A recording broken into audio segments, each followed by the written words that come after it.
Good morning. Welcome to another day of Bhagavad Gita Sadhana. It is not warm enough for the tech to be outside today, first time this season. In fact, it's barely warm enough for my tech to be inside my house today. So if I freeze, it could be that the tech is literally frozen. We'll find out. But I'm so glad that you made it. It's the 8th day of Navaratri, also called Durga Ashtami, a big holiday in which the divine feminine, in all of her various parts, so for Navaratri, 9 parts, but if we look at the universe, infinite number of parts, the divine feminine is really celebrated today. Yay, divine feminine. So one of the things, if you haven't been joining us for Navaratri, is there's an overarching energy of the 9 nights, Durga, and then each set of 3 nights, there's what we would call like the Mahadevis, the great feminine manifestations of the universe, including Kali, the fierce mother protector, Lakshmi, the provider of abundance, and Saraswati, the teacher. Often the child's first teacher is the mother. And then each night also has a different aspect yet. So you can look at it as 1 energy, 3 energies, or 9 distinct divine feminine energies. So do you look at the pieces or do you look at the whole? And that's what today's verse focuses on. If you have one of your books, will be chapter 11, verse 13. And of course, as always, you are welcome to listen. I'll be chanting in the same meter as the original Sanskrit. This is a description of what Arjun is seeing. Arjun, the warrior prince, immortal, is seeing as his cousin Krishna, said to be a divine incarnation, reveals the true nature of his self with a capital S. There resting in the body of the God of gods, Arjuna then could see the entire universe with its many pieces as one.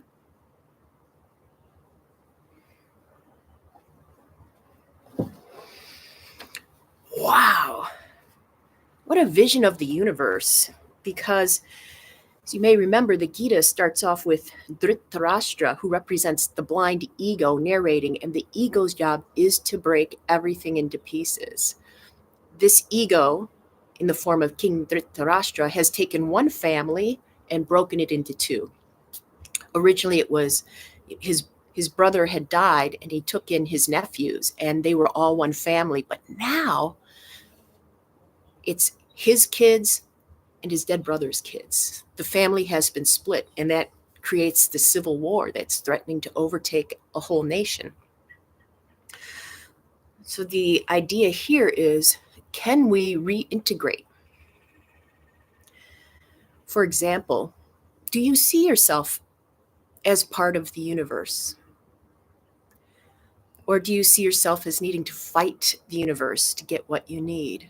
Can you see that you are an integral part to the whole, no matter how huge that whole may seem, WHOLE, by the way, no matter how insignificant you feel you are in the grand scheme of things? Can you see that you are integral to it?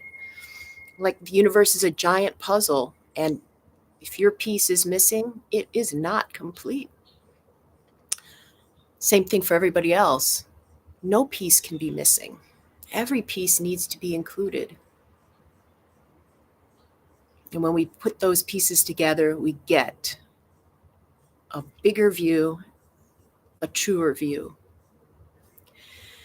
I'm inviting you to consider that today in your practice and in your life. As these 9 forms of Durga through the 9 nights of Navaratri are seen as one, so are we all, though we appear separate. one, according to so many spiritual traditions, so many religions. We are one. Today's practice is dedicated to Cathy and to Vera and Elliot. May you find a sense of wholeness with the universe, all of you, as we practice. And something to keep in mind is these poses, our poses, meant to get us in touch with the natural world that we so often shut out. And that's why they're named after natural phenomena, like tree pose.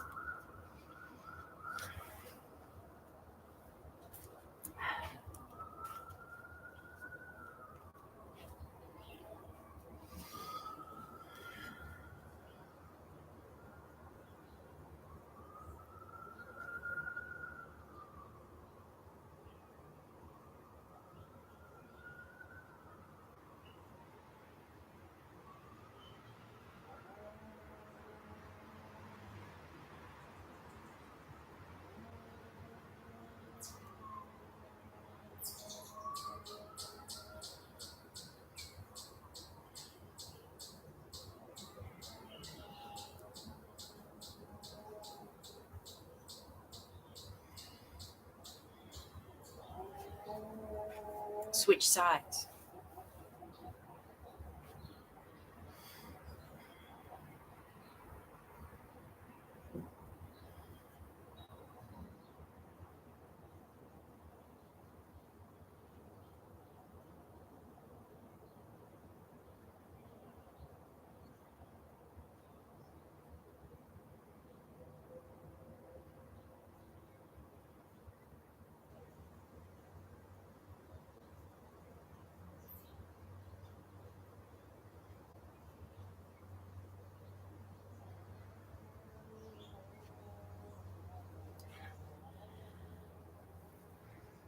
Ironically, as I was doing tree pose, I don't know if you can hear it, but in the background there is a chainsaw cutting apart a tree into pieces.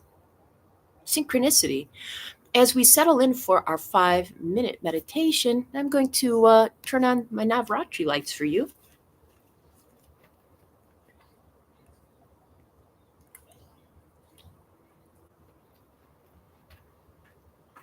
Oh, can you see them back there? Nice. All right. 5 minutes contemplating. Do you see what's around you as broken into pieces? That could be your family, your world, your country. Or do you see it as a whole, with you being an integral part of it?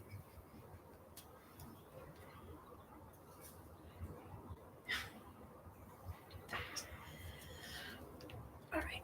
5 minutes.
Welcome back.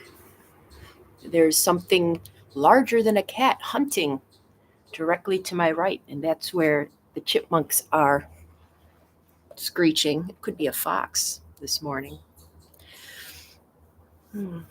Chipmunk and fox are part of the whole, and actually, with those lights behind me, I think of how white light, bright, pure white light, is a mix of every other color of light. And for white light to shine its brightest, it does need every single shade and color incorporated within. So can you take this concept into your life? You are an integral part of my life, whether you think you are or not. Thank you for being a piece of my world. And I look forward to night 9 of Navaratri with you tomorrow. Later. Until then.